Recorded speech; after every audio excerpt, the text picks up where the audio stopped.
So good morning everyone and I welcome you all to Saurabh Pandey UPSC YouTube channel के अंदर if you are preparing for civil service examination. इस channel से ज़रूर से जुड़े और आज के टॉपिक्स देख लेते हैं। पार्ट टू पेटी डैम ज्योग्राफी का टॉपिक है। Then appointment of CGI polity का टॉपिक, इस पर और आर्टिकल्स आएंगे। न्यू जो सीजीआई है ऑनरेबल, वो आपके पॉइंट हुए हैं। South Asian telecommunication regulators council, ये जनरली मतलब आईआर के कंटेक्स्ट में इसको डिस्कस कर सकते हैं। प्लस जो जीएस पेपर 2 मेंस है उसके कंटेक्स्ट में डिस्कस कर सकते हैं। इंडियन नेवल सेलिंग वेसल्स तैरणी, इसके बारे में जानकारी थोड़ा सा। की टर्म्स जो COP29 है, COP29 पे देखो बहुत सारे आर्टिकल्स आ रहे हैं, आज भी आए हैं। अब वो एक एक चीज़ें वो डिस्कस करते जा रहे हैं, डिस्कसिंग, कुछ ना कुछ डिस्कशन चल रहा है। बट मतलब उसको हो जाए फिर वी विल डिस्कस। तो एनवायरनमेंट के बारे में, फिर कार्बन, इंडियन कार्बन मार्केट, ये एडिटोरियल के अंदर आया है। सुप्रीम कोर्ट ऑन एएमयू क्यों है तो वो भी डिस्कस कर लेंगे। और एफपीआई क्या है, इकोनॉमी का टॉपिक है। मेंस का क्वेश्चन देख लेते हैं। Carbon market without environmental integrity will not be effective, examine करना 10 नंबर पे लिखना है, ठीक है।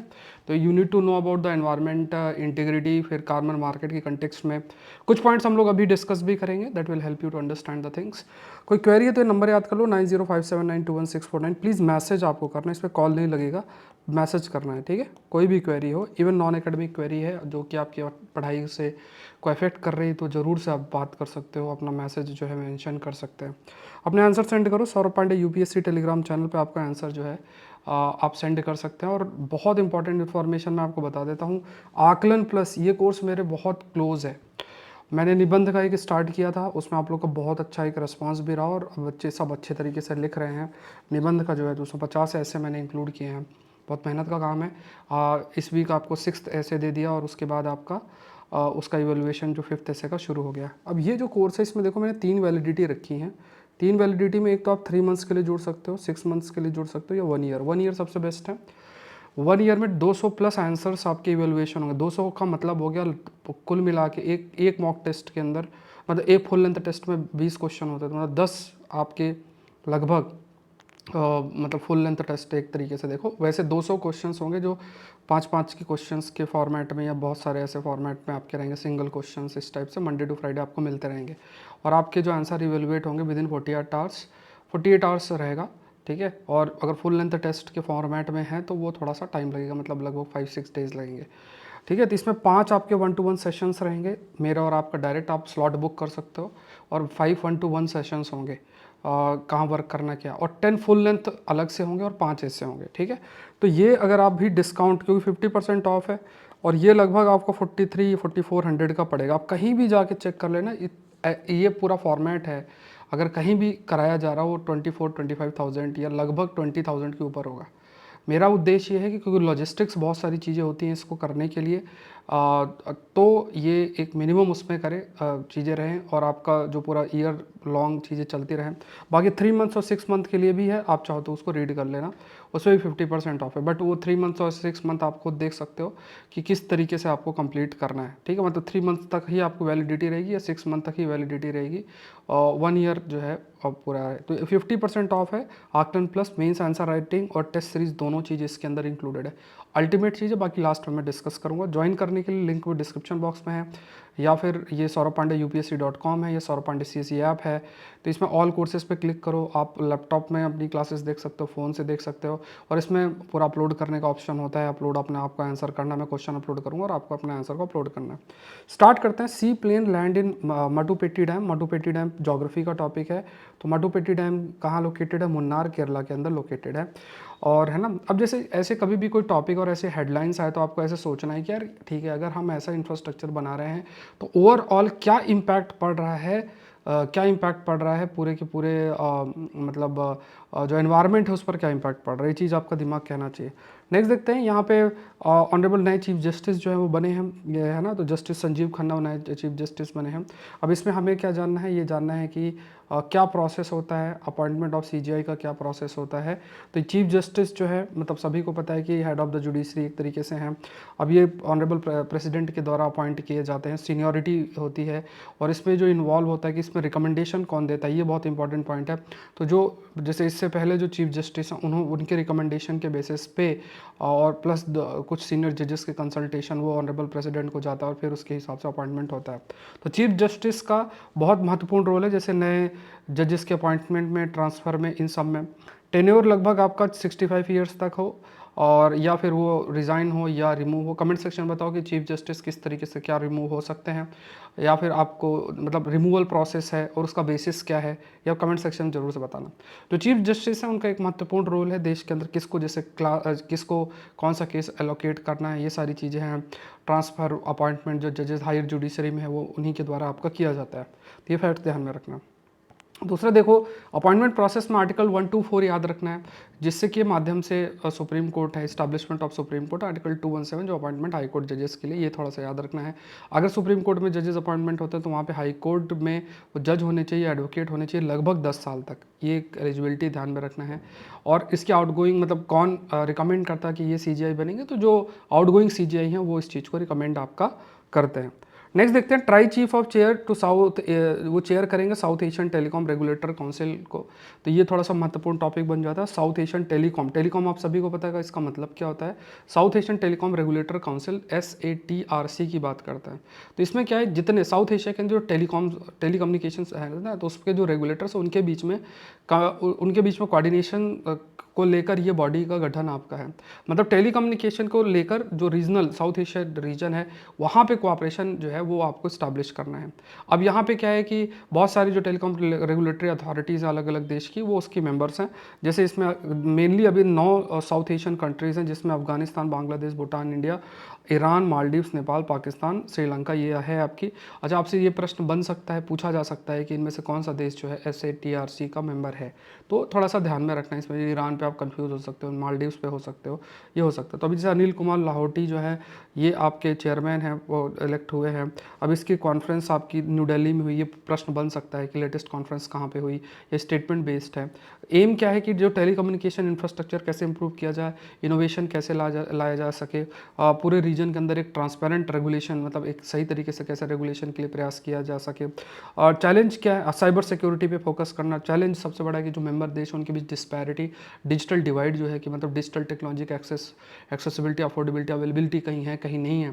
तो डिजिटल हैव्स और डिजिटल हैव नॉट्स है, तो वो संज्ञा कैसे, उसको ब्रिज कैसे किया जाए, ये देखना जरूरी है। और साथ में जो पॉलिसीज़ हैं रेगुलेशन से रिलेटेड, टेलीकॉम सेक्टर्स की, टेलीकम्युनिकेशन से रिलेटेड जो है वो किस तरीके से स्ट्रीमलाइन हो, एक उसमें सही रहे, एक दूसरे के इंटरेस्ट का कैसे ध्यान में रखें, कोऑपरेट कैसे करें, ये है। और साथ में इको फ्रेंडली टेलीकॉम प्रैक्टिसेस कैसे हो, मतलब अगर हम टेलीकम्युनिकेशन डेवलप करते हैं और इंफ्रास्ट्रक्चर डेवलप करते हैं तो इससे जो है पूरा एनवायरनमेंट कैसे ना अफेक्ट हो, ऐसा हमको देखना है।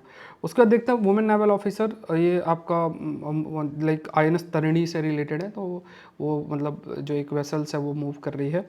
तो यहाँ पे देखो 39 डेज़ का ये है एक्सपेडिशन है। तो इसमें एक तो आप याद रखो फ्रीमेंटल कहाँ लोकेटेड है, ये जगह जोग्राफी कंटेक्स्ट में ध्यान में रखना है। तो गोवा से फ्रीमेंटल ये जो एक ये नेवल वेसल्स है जो मूव करती समुद्र में, तो ये मूव करेगी गोवा से फ्रीमेंटल। इसमें देखो प्रीलिम्स का थोड़ा सा ध्यान में रखना, मेंस का तो चांस कम है। अब इसमें क्या है, ये थोड़ा 24 लिखा होगा, ये चेक कर ले, ये 24 है या ये टाइपिंग एरर है, ठीक है। तो यहाँ पे ये एक मिनट, जस्ट अ मिनट,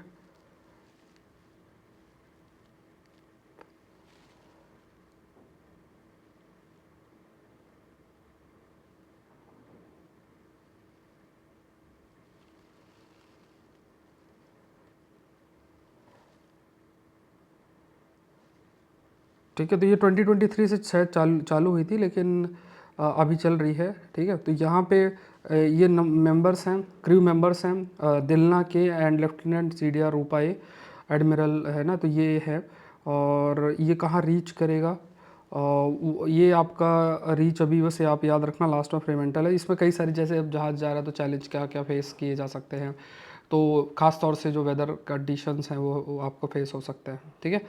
कल से आई एम ट्राइंग की जो 5 AM सीरीज़ है वो हम लोग की स्टार्ट हो जाएगी। 5 AM सीरीज़ की जो प्रीलिम्स का कंटेंट है वो आपको मिलने लग जाएगा, ठीक है। PDF सिर्फ उन्हीं को मिलेगी, those who are part of जो प्रीलिम्स टेस्ट सीरीज़ का हिस्सा है, ठीक है। PDF प्रॉपर आपको वही मिलेगी। नेक्स्ट देखते, will financial road block continues to hinder conservation effort. देखो इस पर बहुत चर्चा हो चुकी है, बहुत चर्चा हो चुकी है, सेम सी सारी बातें हैं, बार बार रिपीट हो रही हैं, बट कुछ पॉइंट्स देख लेते हैं अगर आपने मिस किया हुआ है COP16 और COP29 का अंतर मैंने पहले एक्सप्लेन आप लोगों को कर रखा है, तो वो ध्यान में रखना है कि COP16 और COP29 क्या है। तो COP16 की अभी मीटिंग हुई, किससे रिलेटेड है? बायोलॉजिकल डाइवर्सिटी से रिलेटेड। कहाँ पे? कोलंबिया के अंदर आपका हुआ था, तो कंफ्यूज बिल्कुल नहीं होना है। COP29 पर अभी जो हो रहा है तो वो अजरबैजान में आई थिंक है। तो यहाँ पे ये बायोडाइवर्सिटी से है ना, कि कंजर्वेशन से रिलेटेड है। कॉप क्या होता है ये भी हमने ऑलरेडी डिस्कस कर रखा है।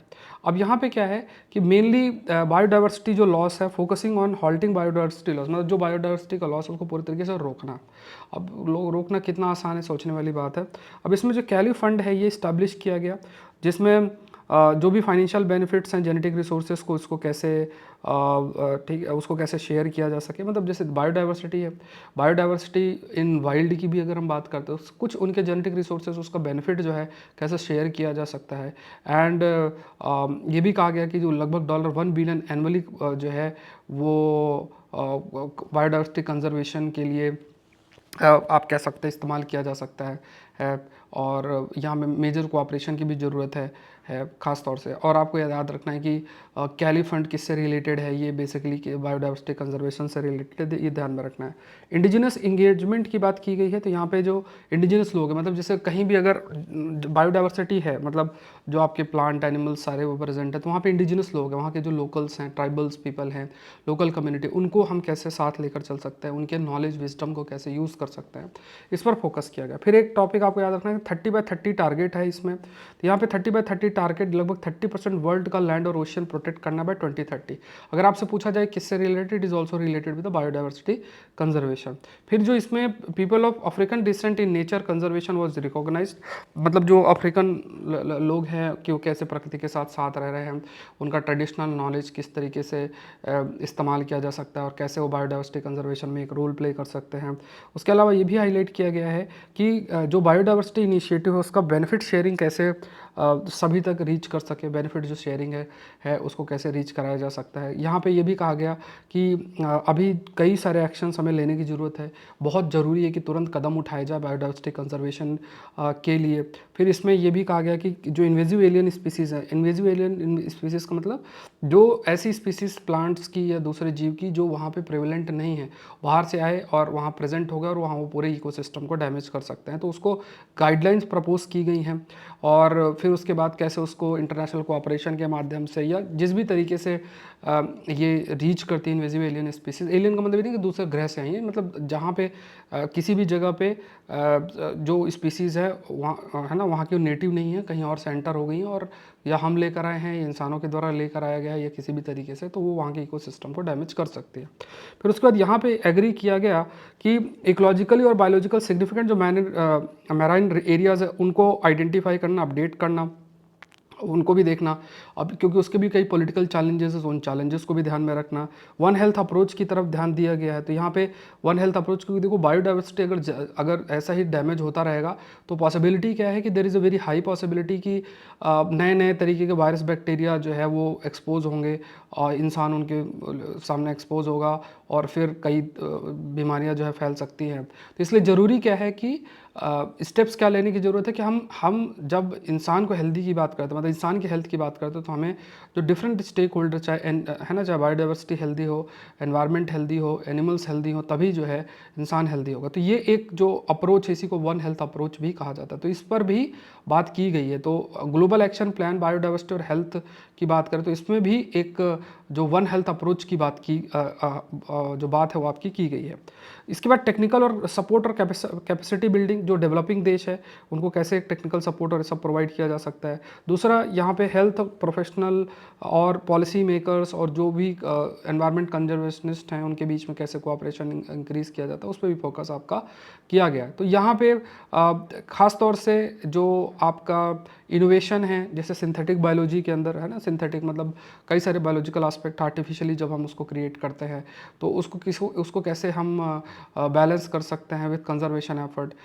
कई सारे हैं ना, तो यहाँ क्योंकि देखो इकोलॉजिकल रिस्क जो जिस तरीके से हमारी एक्टिविटीज़ उससे काफ़ी ज़्यादा जो इकोलॉजी है वो डैमेज भी हो रहा है, एसोसिएटेड जो रिस्क हैं उसको कैसे हम मिटिगेट कर सकते हैं, कम कर सकते हैं, और उसके लिए मान लो सिंथेटिक बायोलॉजी की ज़रूरत है सर्टेन लेवल तक, उसको भी हम कैसे कर सकते हैं, उस पर भी बातचीत आपकी की गई।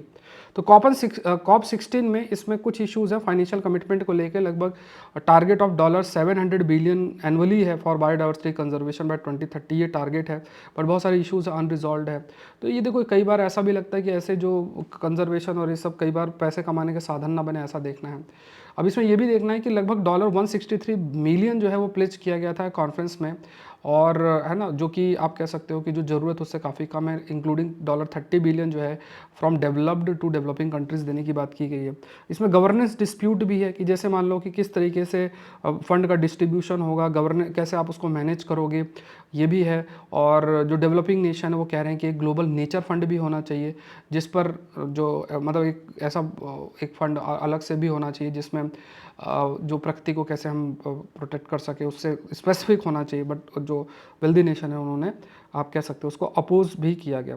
अब यहाँ पे कई सारे ऐसे इश्यूज आते हैं, फंड स्ट्रक्चर, गवर्नेंस, और फिर फाइनली ज़्यादा इतना आउटपुट नहीं मिल पाया।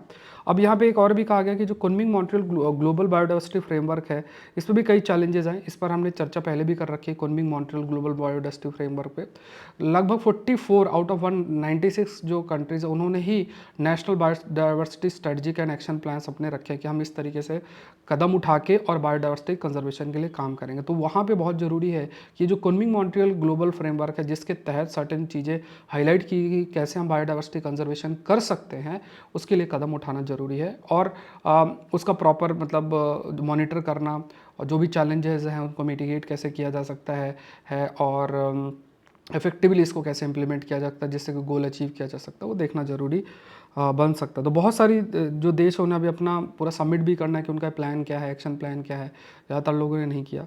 भारत की बात किया जाए तो भारत ने अपना जो updated national biodiversity strategy action plan है वो अपना प्रेजेंट भी किया है। इसे फोकस किया है कि बायोडाइवर्सिटी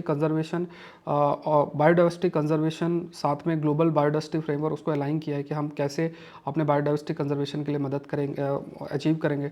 2030 और 2050 गोल भी रखा गया है। इसमें कहा गया है कि किस तरीके से जो बायोडाइवर्सिटी लॉस है उसको रोकना और उसको रिवर्स करना बाय 2030, और एक साथ में एक हार्मोनियस को एग्जिस्टेंस हो, प्रकृति के साथ हम जिए बाय 2050, ऐसा कुछ अप्रोच हम लेकर आएंगे। Whole of government and society approach Bharat ने फोकस किया है, मतलब पूरे जो जिसमें सरकार भी समाज भी साथ में मिलके जो बायोडाइवर्सिटी कंजर्वेशन की तरफ जाएगा। तो अगर ये पूछा गया कि इंडिया का जो अप्रोच है बायोडाइवर्सिटी को लेकर, अगर उस पर कोई प्रश्न आता है तो इस चीज़ पर आप हाईलाइट कर सकते हो।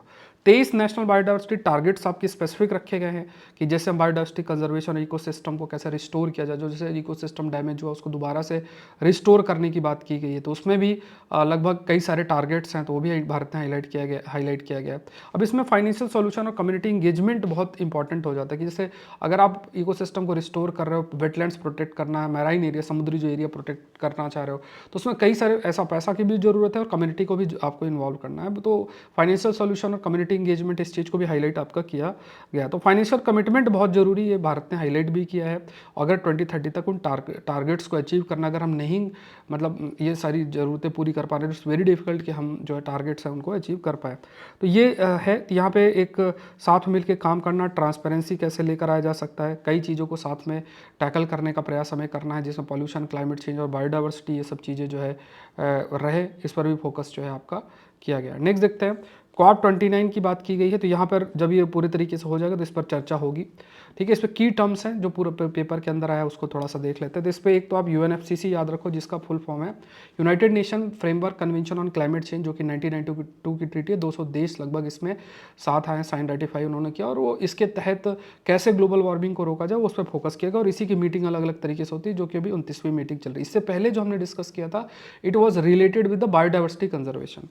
फिर कॉप का मतलब होता है कॉन्फ्रेंस ऑफ पार्टी। इसमें ये एनुअल समिट आपकी होती है, जैसे अभी COP29 बाकू के अंदर हो रहा है, और इसमें जो भी सिग्नेटरीज हैं, हेड ऑफ द स्टेट्स है या उनके रिप्रेजेंटेटिव आपके एक मीटिंग साल में करते हैं। तो जैसे अभी 29th मीटिंग हो रही है बाकू के अंदर।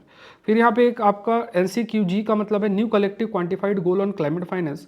इसमें क्या है कि एक एनुअल फंडिंग टारगेट रखा जाए खास तौर से डेवलपिंग कंट्रीज़ के लिए, जिससे कि क्लाइमेट चेंज और ये सब प्रॉब्लम्स जो है उनको डील करने के लिए पैसा इस्तेमाल किया जाए। उसके बाद नेशनली डिटरमाइंड कंट्रीब्यूशन है, इसमें कौन सा देश कितना रिडक्शन करेगा, कैसे करेगा, वो सब चीज़ें इसमें मेंशन्ड है। ग्लोबल वार्मिंग आपको पता है, क्लाइमेट चेंज पता है, ग्रीन हाउस गैस आपको पता है। नेट जीरो एमिशन का मतलब होता है कि जैसे जो भी आपकी एक्टिविटी इसमें बहुत सारा कार्बन एमिशन हो रहा है, तो जितना एमिशन हो उतना ही आपका एब्जॉर्प्शन कैपेसिटी बनेगी। मतलब अगर आप 100 टन कार्बन डाइऑक्साइड अगर एमिट हो रही है तो आपको 100 टन एब्जॉर्प्शन कैपेसिटी होगा, जिससे कि एमिशन ओवरऑल आपका जीरो होगा। ठीक है, ये ध्यान में रखना। इसके बाद लॉस एंड डैमेज फंड है, इसमें ये लगभग $800 मिलियन का फंड आपका इस्टेब्लिश किया गया था। इसमें खास तौर से देखो, जो क्लाइमेट चेंज की वजह से लॉस और डैमेज हो रहा है उसको प्रोवाइड करना। मतलब मान लो कि क्लाइमेट चेंज उसके इम्पैक्ट की वजह से बहुत सारा लॉस डैमेज हो रहा है, तो वो पैसा उस पर्पज़ के लिए इस्तेमाल आपका होगा। तो इसको कैसे गवर्न करना है, डिस्ट्रीब्यूट करना है, ये आपका COP29 के अंदर भी इस पर डिस्कशन होगा। फिर कार्बन ऑफसेट क्या है, तो ये कार्बन ऑफसेट या कार्बन क्रेडिट, इसमें क्या है कि सपोज करो कोई प्रोजेक्ट है और उस प्रोजेक्ट के अंदर आपका कुछ लॉस है, जैसे सपोज बायोडाइवर्सिटी का लॉस है, पेड़ काटे गए या कार्बन एमिट हो रहा है, तो उसको ऑफसेट करने के लिए कुछ कंपनसेट करना, या तो मनी के माध्यम से या किसी के माध्यम से कंपनसेट करना, तो ये कार्बन ऑफसेटिंग हम कहते हैं। और इसमें कई बार कार्बन क्रेडिट मैकेनिज्म भी इस्तेमाल होता है, जो कि आगे थोड़ा सा हम डिस्कस भी करेंगे। जिसमें कार्बन क्रेडिट में क्या होता है कि जैसे सपोज करो कोई प्रोजेक्ट है, उस प्रोजेक्ट में 100 यूनिट जो है कार्बन एमिट हुआ और टारगेट 110 का है, टारगेट 80 का है सपोज करो। ठीक है, सपोज मतलब 80 से ऊपर नहीं होना चाहिए, आपने 100 का एमिट किया तो, और एक ने 80 का टारगेट है उसने 50 ही किया, तो ये 30 जो एक्स्ट्रा इसके है ये इसको सेल कर सकता है दूसरे को। तो ये जो कार्बन क्रेडिट जो है जनरेट होता है। इसमें कई दूसरी एक्टिविटीज़ है कि क्या क्या करने से कार्बन क्रेडिट जो है वो जनरेट हो सकता है। और इस पर एक कंसेप्ट और आता है एनवायरमेंटल इंटीग्रिटी, मतलब किस तरीके से कार्बन क्रेडिट को आप कैलकुलेट करते हो। मतलब आपने कुछ किया और उसमें आप कार्बन क्रेडिट जनरेट हो रहा है, तो वो किस तरीके से है, तो उस पर बहुत ज़रूरी है। ऐसा ना कि दो बार कैलकुलेट कर लिया। तो एनवायरमेंटल इंटीग्रिटी बहुत मैटर करता है इस कंटेक्स्ट में। फिर आर्टिकल 6 जो पेरिस एग्रीमेंट का है, ये जो प्रोविज़न है किस तरीके से इंटरनेशनल कार्बन ट्रेडिंग जो कार्बन क्रेडिट ट्रेडिंग है, इंटरनेशनल कार्बन क्रेडिट ट्रेडिंग, उसको कैसे रेगुलेट किया जाए। और इसमें COP29 में जो भी रूल्स हो वो आपके फाइनलाइज आपके किए जाएंगे। ठीक है, बाकी जब भी मीटिंग होगी तो इस पर और भी आर्टिकल आएंगे। कार्बन क्रेडिट मैकेनिज्म पर भी बहुत आर्टिकल्स आएंगे, बट अभी मैंने सिर्फ ये वाला पैराग्राफ जो है आप लोग के लिए लिया है, ध्यान में रखना है। ठीक है, तो यहाँ पे देखते हैं इंडिया कार्बन मार्केट की अगर बात किया जाए, if you talk about Indian carbon market, तो यहाँ पे भारत का जो कार्बन मार्केट है उसे इंटरनेशनल ट्रेडिंग मैकेनिज्म, खासतौर से आर्टिकल 6 में पेरिस एग्रीमेंट में जो मेंशन्ड है उसे अलाइन करने की जरूरत है, उसे स्टैंडर्ड से अलाइन करने की जरूरत है। अब इस पर देखो काफ़ी सारी अभी आर्टिकल्स आएंगे तो उस पर हम डिस्कशन करेंगे।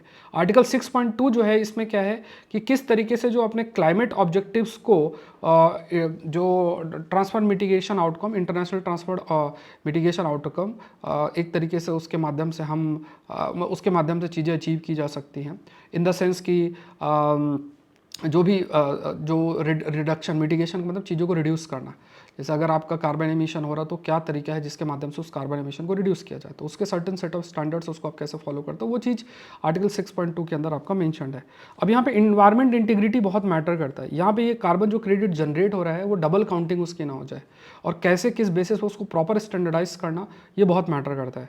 क्योंकि कार्बन क्रेडिट मैकेनिज्म ऐसा ना हो कि वो इधर उधर बस शेयर मार्केट की तरह चीज़ें चले। तो ये देखना है कि वो कार्बन क्रेडिट प्रॉपर तरीके से कैलकुलेट और उनका जो भी सेलिंग और ट्रेडिंग जो है वो बहुत ही ट्रांसपेरेंट वे में आपका होना चाहिए। तो यहाँ पे एक इंटीग्रेट ट्रांसपेरेंट सिस्टम हमारे पास होना चाहिए, जिसके माध्यम से अकाउंटिंग एमिशन रिडक्शन का जो है अकाउंटिंग प्रॉपर कर किया जा सके, कार्बन क्रेडिट का जो ट्रांसफ़र है वो भी चीज़ें हो सके, डोमेस्टिक इंटरनेशनल स्टैंडर्ड उसके लिए फॉलो हो। साथ में ये भी कहा गया प्रॉपर गवर्नेंस, वेरिफिकेशन, अकाउंटेबिलिटी ये भी है, ये भी देखना जरूरी है कि किसी प्रकार के जो लो क्वालिटी कार्बन क्रेडिट्स है वो जनरेट ना हो। इसलिए बहुत अच्छे तरीके से वेरीफाई करना, अकाउंटेबल होना ये है कि जैसे देखो कार्बन क्रेडिट जनरेट कैसे होंगे कि जो भी आपका एक्ट है, मतलब जैसे मान लो आपने किसी वेटलैंड को कंजर्व किया या आपने कोई एनवायरनमेंट फ्रेंडली प्रोजेक्ट लेकर आए, मतलब उसका सर्टेन क्राइटेरिया, उस बेसिस में कार्बन क्रेडिट जनरेट होता है। या एमिशन आप जो करना है उससे कम कर रहे हो तो कार्बन क्रेडिट जनरेट होता है। तो वो एक प्रॉपर तरीके से वेरीफाई करना, अकाउंटेबल करना ये भी जरूरी, देखना जरूरी बन जाता है। सो अगर हम कार्बन जो मार्केट है ग्लोबल बेस्ट प्रैक्टिसेस अगर हम लेंगे तो फिर इसमें क्या है, तो इसमें हम जो ग्लोबल एमिशन रिडक्शन उस पर हम कंट्रीब्यूट कर सकते हैं और अपना नेशनल इंटरेस्ट भी प्रोटेक्ट कर सकते हैं। वर्ल्ड बैंक ने एम्फोसाइज किया है कि जो रोबस्ट एनवायरमेंट इंटीग्रिटी बहुत बहुत मैटर करता है कार्बन मार्केट में, जो अभी हमने डिस्कस किया, एनवायरमेंट इंटीग्रिटी की बात की गई है।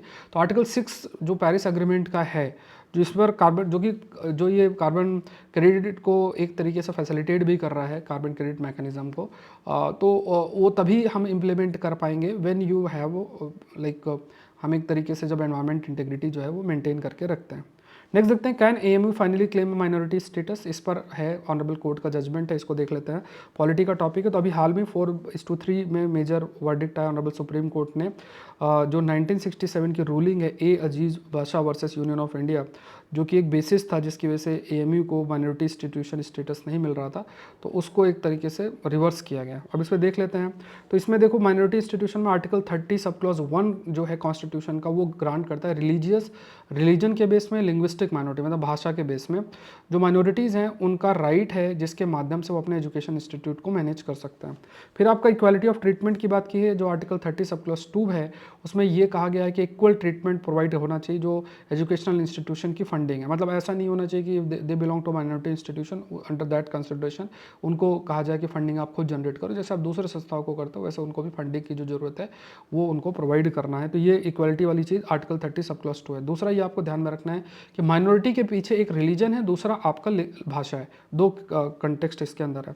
माइनॉरिटी जो इंस्टीट्यूशन है वो ग्रेटर ऑटोनॉमी उनकी रहती है दूसरे इंस्टीट्यूशन से अगर कंपेयर किया जाए। आर्टिकल 15 सब क्लॉज 5 है, उसमें जो माइनॉरिटी इंस्टीट्यूशंस हैं वो उसमें मतलब जैसे उसमें एग्जम्पशन रहता है, मतलब जैसे अगर माइनॉरिटी स्टेटस है तो उसमें जो रिजर्वेशन है SC ST के लिए वो नहीं रहेगा, उसका मतलब एग्जम्पशन हो सकता है। तो ये चीज़ है। माइनॉरिटी इंस्टीट्यूशन जो 50% जो सीट्स हैं वो अपनी ओन कम्युनिटी के लिए रिजर्व कर सकते हैं। डेमोग्राफिक डिटर्मिनेशन की बात अगर किया जाए तो उसमें जो माइनॉरिटी स्टेटस है वो डिटरमाइन होता है डेमोग्राफिक किसी भी स्टेट की जो पॉपुलेशन है उसके कंपोजिशन के बेस में, नेशनल पॉपुलेशन के बेस में नहीं होना चाहिए, ये भी चीज़ कही जाती है। उसके बाद लीगल प्रेसिडेंट के, तो TMA पाई फाउंडेशन केस जो है लैंडमार्क डिसीजन है जो कि हमारी माइनॉरिटी राइट्स क्या होने चाहिए उस पर उसको डिफाइन भी किया गया है। अब मेजोरिटी रूल क्या कहता है, आर्टिकल 30 इंटरप्रेट, जो ऑनरेबल चीफ जस्टिस जो पहले वाले थे उन्होंने कहा कि जो एजुकेशन इंस्टीट्यूशंस हैं इस्टेब्लिश्ड बिफोर द कॉन्स्टिट्यूशंस, उन्हें भी protection under article 13 sub clause 1 के थे। मतलब अगर भले वो आज़ादी से पहले इस्टेब्लिश हुए हैं, फिर भी अगर ज़रूरत है तो they will be given similar protection after also under article 30 sub clause, जो कि माइनॉरिटी से रिलेटेड है। माइनॉरिटी जो कैरेक्टर है, ये कहा गया जो स्टैट्यूटरी रिकॉग्निशन है does not compromise an institution minority character if its primary purpose benefit the minority community. तो ये भी है, तो ये ऐसा भी चीज़ हाईलाइट की गई, तो जो माइनॉरिटी कम्युनिटी है उसको बेनिफिट हो इफ़ जो माइनॉरिटी कैरेक्टर है इंस्टीट्यूशंस का वो मेंटेन रहे, उसमें कोई किसी प्रकार का कंप्रोमाइज़ ना हो, तो जो बेनिफिट है माइनॉरिटी कम्युनिटी को बना रहेगा। एडमिनिस्ट्रेशन की बात किया जाए तो इंस्टीट्यूशन जो है माइनॉरिटी स्टेटस रिटेन करेगा, और भले इसमें जो एडमिनिस्ट्रेशन है वो ऐसे इंडिविजुअल के द्वारा जो कि भले उस कम्युनिटी से बिलोंग ना करे, है ना। तो ये भी पॉसिबिलिटी कि ये नहीं है कि अगर एडमिनिस्ट्रेशन आपको रन करना वो भले माइनॉरिटी कम्युनिटी से ना बिलोंग करे, still it will hold the minority character. फिर उसके बाद जो मेजोरिटी रूल है उसने अजीज बादशाह जो डिसीजन है, जिसमें ये कहा गया कि जो चीज़ें हैं वो एक तरीके से माइनॉरिटी स्टेटस को नहीं जैसे एएमयू मीट कर रहा है, तो उस चीज़ को रिवर्स किया गया। अब यहाँ पे जो रिलीजियस या लिंग्विस्टिक माइनॉरिटी की बात करें तो यहाँ पे must prove that an institution was primary establish for the benefit to qualify for article 30 sub clause 1 protection. तो ये बर्डन ऑफ प्रूफ भी उसी संस्था के ऊपर भी रहता है कि है ना, कि उसका जो गठन है वो आर्टिकल 30 मतलब माइनॉरिटी स्टेटस के कंटेक्स्ट में आर्टिकल 30 सब क्लॉज 1 के तहत आपका रहा है। भले वो आज़ादी से पहले हो, फिर भी वो प्रोटेक्शन आर्टिकल 30 सब क्लॉज 1 जो है वो आपको प्रोवाइड करेगा। ये चीज़ आपकी हाईलाइट किया गया। तो जो प्रेजेंस ऑफ रिलीजियस इंस्ट्रक्शन और buildings does not determine institutions minority status, ठीक है। तो यहाँ पे या मान लो कहीं पे किसी एक पर्टिकुलर रिलीजियस पढ़ाई हो रही है, बिल्डिंग है, वही सिर्फ ये नहीं डिसाइड करेगा कि institution belong to the minority state. इस पे जो ओनर्स है for proving it depends on कि किस पर्पस के लिए उस माइनॉरिटी जो इंस्टीट्यूशन है उसका गठन किया गया था। अगर वो प्रोटेक्शन के लिए है और if it carries the minority character, उस कंटेक्स्ट में वो चीज़ कंटिन्यू रहेगी, ऐसा कोर्ट ने हाईलाइट किया गया। नेक्स्ट देखते हैं FPI। आप देखोगे शेयर मार्केट के अंदर लगातार न्यूज़ चल रही है कि जो फॉरेन पोर्टफोलियो इन्वेस्टर्स हैं तो वो पैसा निकाल रहे हैं। तो देखो क्या होता है कि जैसे मान लो शेयर मार्केट है, शेयर मार्केट में कोई भी इंडिविजुअल या इंस्टीट्यूशंस हैं, बैंक फाइनेंशियल इंस्टीट्यूशंस हैं, मान लो US से आके भारत में इन्वेस्ट कर रहे हैं, तो उससे क्या होगा कि शेयर मार्केट में पैसा आएगा, चीज़ों की बहुत खरीदा जाएगा, बेचा जाएगा, इससे शेयर मार्केट ऊपर जाएगा। तो इसमें जैसे सिंपल सी चीज़ आपको समझना है कि जैसे सपोज़ थोड़ा सा मैं बता देता हूँ कि यहाँ पे अगर ये यूएस है, ये भारत का शेयर मार्केट है, यहाँ से भारत के शेयर मार्केट में आ रहा है फॉरेन पोर्टफोलियो इन्वेस्टर, ठीक है, जो इंडिविजुअल भी हो सकते हैं, इंस्टीट्यूशंस हो सकता है। अब यहाँ से जो आ रहा है ये कैसे, मान लो वहाँ का सेंट्रल बैंक है, जो फेडरल बैंक है, वो फेडरल बैंक ने अपना जो इंटरेस्ट रेट है वो कम रखा हुआ है। तो ये क्योंकि इंटरेस्ट रेट आपका कम है, तो है ना, जो अगर मान लो पैसे की ज़रूरत हो तो आसानी से पैसा सेंट्रल बैंक से मिल सकता है। तो अगर इंटरेस्ट रेट कम है तो जो एक्स्ट्रा मतलब उनको रहेगा कि यार अगर कम इंटरेस्ट रेट है तो अगर ज़रूरत पड़ेगी तो हम बैंक से ले सकते हैं, सेंट्रल बैंक से ले सकते हैं। जैसे हम यहाँ जो बैंक्स है वो आपके आरबीआई से ले सकते हैं अंडर रेपो रेट। इसी तरीके से अगर इंटरेस्ट रेट कम है तो जो ये फाइनेंशियल इंस्टीट्यूशंस या जो बैंक्स हैं वो पैसे की ज़रूरत है तो वो अगर कम इंटरेस्ट रेट है तो वो पैसा जो है फेडरल बैंक से ले सकते हैं। अब उस केस में जब ऐसी स्थिति रहती है, इंटरेस्ट रेट कम रहेगा, तो जो एक्स्ट्रा पैसा वो आपका जो डेवलपिंग मार्केट्स है, जैसे भारत बहुत बड़ा मार्केट है, तो वहाँ पे वो पैसा लगा देते हैं, वहाँ के जो शेयर मार्केट या क्या आप कह सकते हो, तो वहाँ पे पैसा जो है लगता है। तो जब पैसा लगता है इसका फ़ायदा क्या होता है कि मान लो ये पैसा लेकर आए डॉलर में, तो जो डॉलर में पैसा आया, तो जो डॉलर में पैसा आपका आ रहा है तो उससे क्या होगा कि जो डॉलर में पैसा है फिर रुपीज़ में कन्वर्ट हुआ, तो इसमें क्या होगा कि रुपीज़ का डिमांड बढ़ेगा, रुपीज़ का डिमांड बढ़ेगा, तो इससे जो रुपी है उसका अप्रिसिएशन होगा, ये पॉसिबिलिटी रहती है। और फिर वो पैसा जो है मार्केट में लगाया जाता है, मतलब अलग अलग चीज़ों में, जैसे सपोज़ करो कि स्टॉक, बॉन्ड्स और ऐसे कोई जो सिक्योरिटी है उस पर पैसा लगाया जाता है और एक पैसा मार्केट में आता है। बट इसका देखो नुकसान क्या होता है कि जैसे ही फेडरल बैंक ने इंटरेस्ट रेट बढ़ाया तो फटाफट ये पैसा जो है तुरंत निकलेगा, तो इतनी स्टेबिलिटी नहीं रहती। इसलिए फॉरेन डायरेक्ट इन्वेस्टमेंट को प्रमोट करने की बात की जाती है, एफपीआई इतना ज़्यादा स्टेबल आपके नहीं है। तो ये चीज़ आपको ध्यान में रखना। तो यहाँ पे क्या है कि ये एक बड़ा चैलेंज भी रहता है एफपीआई, क्योंकि मार्केट को काफ़ी नीचे भी कर सकती है। बट भारत में देखो काफ़ी ज़्यादा इन्वेस्टमेंट डोमेस्टिक लेवल पे भी बढ़ रहा है काफ़ी लोग, तो इसलिए इतना अधिक पैसा जब निकाला भी गया इसके बावजूद भी शेयर मार्केट इतना अधिक आपका अफेक्ट नहीं हुआ। ये पॉइंट आपको ध्यान में रखना, ठीक है। आईएएस मेंस आंसर राइटिंग और टेस्ट सीरीज 50% ऑफ है। ये कोर्स मेरे बहुत क्लोज है, मैं आपको फिर कह रहा हूँ, और आपके कहने पे ही मैंने इस कोर्स को लेकर आया हूँ। अब आपको क्या है, देखो 3 मंथ, 6 मंथ और 1 ईयर। 1 ईयर का बहुत इंपॉर्टेंट है, मतलब आप 3 ड्यूरेशन में ज्वाइन कर सकते हो। तो ये प्राइस 3 मंथ्स का लगभग अगर 50% ऑफ लगाओगे 1900 के आसपास है। 6 मंथ का देखोगे तो ये भी आप देखोगे तो लगभग 2-2,500 के आसपास है। और अगर 50% ऑफर लेकर चलोगे 1 ईयर वाला तो भी 43-4400 का। कहीं से भी कंपेयर आप चाहो तो कर लेना। और ये सारा पूरा इसमें 1-to-1 सेशन 5 आप मेरे साथ स्लॉट बुक कर सकते हो। ये 5 सेशन आप अभी ले सकते हो जब आपको बुक करना है, ठीक है। वो नंबर जो मैं आपसे शेयर करता हूँ उस पर आपको स्लॉट बुक करना है और उसमें हम लोग डिस्कशन 1-to-1 सेशन कर सकते हैं 5, ठीक है। लगभग एक सेशन जो है मैक्सिमम 1 आवर का होगा, तो 5 घंटा हमारा डिस्कशन हो सकता है। ये मैं आपको प्रोवाइड कर रहा हूँ। 10 फुल लेंथ टेस्ट है, 5 ऐसे हैं और 200 प्लस क्वेश्चन आपके मैं इवेलुएट करूँगा। तो 1 ईयर का ये पैकेज है और इस पर मैं ज़्यादा नहीं ले सकता हूँ, जितना मतलब है ना, एक लिमिटेड इस नंबर ही ले दिया जा सकता है कि कॉपी में ही इवेलुएट करूँगा। तो आपके आंसर्स प्रॉपर इवेलुएशन इसमें होगी, बहुत अल्टीमेट ये रहेगा। तो एक अच्छा रहेगा कि अभी आप जुड़ के थोड़ा बहुत लिख लो, बाद में चाहो तो प्रीलिम्स के बाद भी लिख सकते हो, ठीक है। तो 50% ऑफ है और आपके कहने पे ये कोर्स मैं लेकर आया हूँ। तो ये चीज़ हो गई। ऐसे वाला देखो बहुत अच्छे तरीके से चल रहा है, आप लोग काफ़ी अच्छा पार्टिसिपेट भी किए उसमें। फिर ये हो गया। अब एक चीज़ें हैं कि अभी मैं इथिक्स का कोर्स पूरा कर लूँगा, है ना। 2-3 लेक्चर ही बचे हैं, कल भी मैंने एक लेक्चर डाला है, ठीक है। फिर साइबर सिक्योरिटी सोसाइटी वाले के नोट्स अपलोड कर दिए, उसकी वीडियो लेक्चर्स अपलोड करने हैं, इस टाइप से रहेगा, ठीक है। तो ये चीज़ें की जा रही हैं और बुक सीरीज़ है वो मैं दिसंबर तक कंप्लीट कर दूंगा, ठीक है। तो ये बहुत एफर्ट लेके चीज़ें की जा रही हैं और जो जो प्रॉमिस किया है वो सारी चीज़ें होंगी।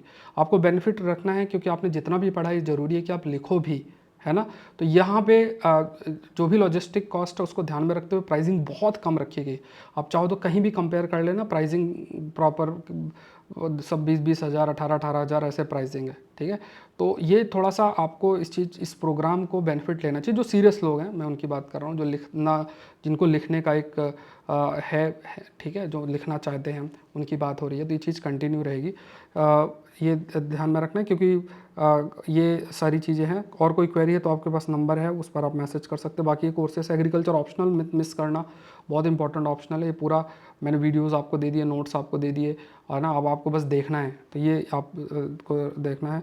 फिर saurabh-pandey-upsc.com पे आप जाके ऑल कोर्सेज में जा सकते हो, या डिस्क्रिप्शन बॉक्स में लिंक दिया वहाँ से जुड़ सकते हो। ऑल कोर्सेज में आपको सारे कोर्सेज दिख जाएंगे, आकलन भी दिख जाएगा। ये ऐप डाउनलोड कर सकते हो, सौरभ पांडे CSE ऐप आप डाउनलोड कर सकते हो। क्वेश्चन देख लेते हैं। इसका PDF से सेशन का अलग से टेलीग्राम चैनल है, वहाँ से से ले सकते हो। टारगेट पेज 25-26 की बात करें तो कार्बन, इसमें देखो carbon market without environment integrity will not be effective. इसको आपको एग्जामिन करना है। कोई क्वेरी है तो इस नंबर पर आप मैसेज कर सकते हैं और या टेलीग्राम चैनल पर अपने आंसर पोस्ट करें। आकलन सीरीज, आकलन प्लस जिसमें answer writing evaluation plus test series है, इसका हिस्सा जरूर से जरूर बने। मिलते हैं नेक्स्ट सेशन में। Thank you everyone, thank you.